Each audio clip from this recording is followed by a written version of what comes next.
Good morning, everybody. Welcome to day two. I hope you all enjoyed day one. We had a fantastic engagement over on the Facebook group. It's been quite fabulous getting to know some of you guys and your mares, a few pictures over there and things too. We've had a huge range of mares. There seems to be quite a few maidens this year.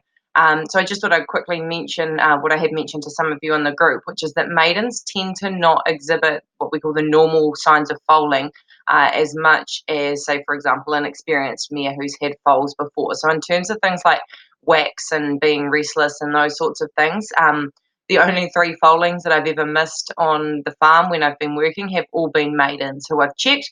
And then they've looked absolutely fine, and I've come back sort of an hour and a half later, and we've had a baby. Now, as long as you're checking regularly, that's fine, because if you come back in an hour and a half, the odds are that you're going to find a problem if there is one. It's a bit of a different story if you check her at 7 o'clock at night and you're like, oh, well, nothing's happening tonight. And then you come back at, sort of 6 or 7 o'clock in the morning, and you've had a problem overnight, then that's a little bit different. So we'll talk more about that when we talk about monitoring your mare. Sorry, this. When we talk about monitoring your mare, which is on day 3. Now, day 2, we're going to look at where to foal your mare. So there's 2 parts to this question that you need to consider. The first one is whether you're going to foal the mare down yourself, so whether you're going to foal her down at home, or whether you're going to foal her down at a stud. Because of those things I mentioned with maidens being a little bit unpredictable and things like that, what we do find is that quite often people who have maiden mares do tend to foal them down at stud. It's not to say that you can't do it at home by any stretch.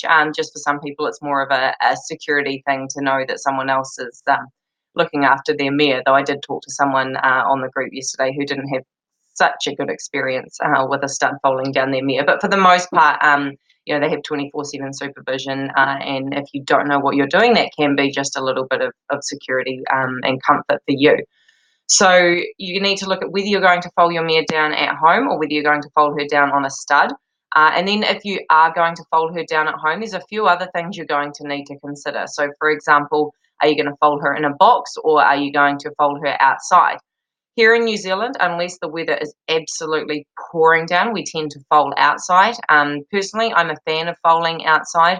The reason being that it gives the mare room to sort of exhibit her natural behaviours, walking around the paddock, a bit more things like that.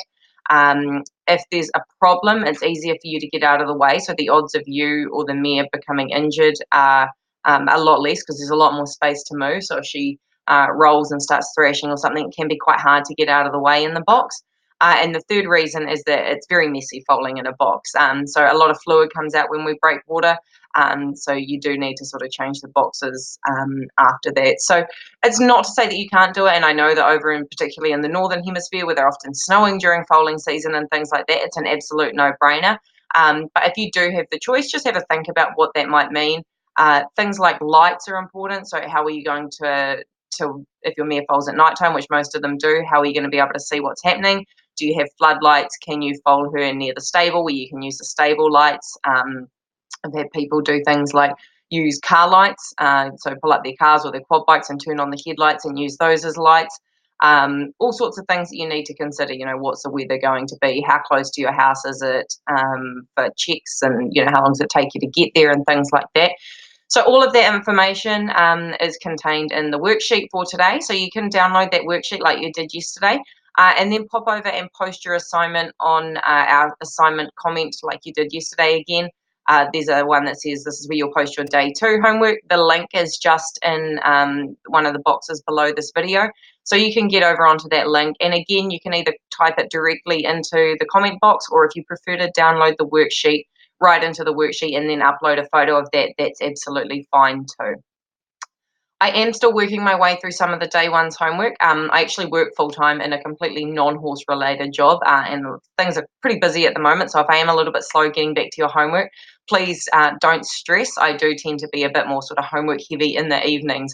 And judging by last night, it seems like a lot of you are the same as well in terms of getting your homework done in the evenings. So I'll be going through doing day 2's homework today and also catching up on any day 1 posts. Now, today is the last day that you can join the challenge. So tonight, the challenge join page will come down, so they won't be able to get on this list anymore, and they'll go over onto the wait list for the next challenge. So if you have any friends or family or anyone who you think might be wanting to do the challenge and hasn't got round to it yet, today is the last day for them to join. So just make sure they know that. Otherwise, if they join after this point, they're not really getting the value of the interaction that is most of the value of this challenge. They're just sort of doing their homework to catch up. That's not to say if you are in the challenge, you've been watching these videos and following the page and haven't done your homework yet, that you can't do it. It just means that we won't be taking any new challenges on board until the next challenge, whenever that comes around. So that's all I really had for you for today. So make sure that you go and download your day 2 homework and get your assignment posted under that comment. And I will be, as I said, in and out of the Facebook group, but primarily tonight. Again, if you think I've missed your post, please feel free to tag me so that I can go back and check in on it.